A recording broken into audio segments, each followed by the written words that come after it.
I walked into class on a bright Wednesday afternoon. I was eager to make new friends at the brand new school I was going to attend. Even though I was a bit shy at my old school, I considered myself to be an ambivert. But as soon as I entered the classroom on the first day of seventh grade, an inexplicable wave of shyness knocked me over. Suddenly, I was too shy to even stand up and tell the whole class my name. This only worsened, and in the next few months, I was afraid of anything that would involve my speaking in front of a multitude of people. This could include a group as small as my class. The people who spoke up in school assemblies were people I frankly looked up to. This fear of speaking up, from what I now understand, mainly originated from the fact that I thought people were going to judge me for what I did and spoke about. In hindsight, to me, this sounds quite astonishing, but 12-year-old me always had a tiny voice of self doubt telling me that whatever it may be, I couldn't do it. I had no talent whatsoever in speaking publicly. Now, you might be wondering how I turned from the shy girl who never spoke to the girl who's giving you a lengthy talk at the moment. This journey was a memorable one for me, and I take pride in sharing this.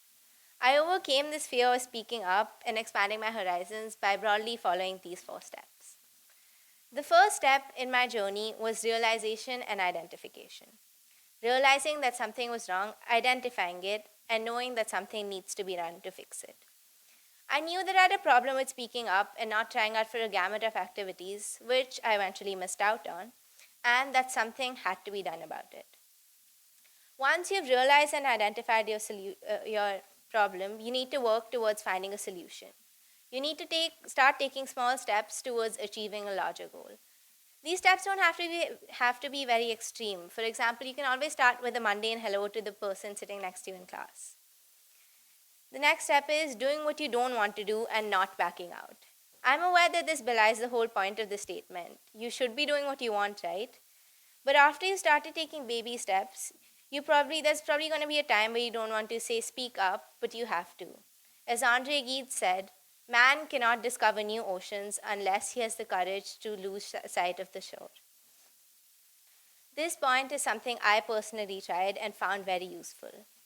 In hopes to get over the fear of even setting foot on stage in the auditorium, I tried out for an intra-school oral interpretation competition. Surprisingly, I was chosen as a participant. At the time of the competition, I remember myself thinking that maybe I didn't have to do it properly. It didn't matter and I would embarrass myself anyway. This is when I got a slight nudge from my vice captain. He told me that I needed to speak in front of the whole school like I spoke in front of the camera for the auditions. And after the competition ended, I actually ended up winning the second position. So doing what you don't want to do can actually uncover some of your hidden talents. I have now spoken prolifically in front of a large audience, and I was even a compere for a function held at our school. So I would like to add that sometimes a slight nudge from other people is okay. They're trying to help you for your own good. The next step is being okay with people commenting.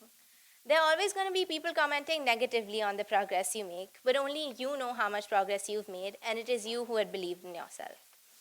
The only person who can pull you down is you.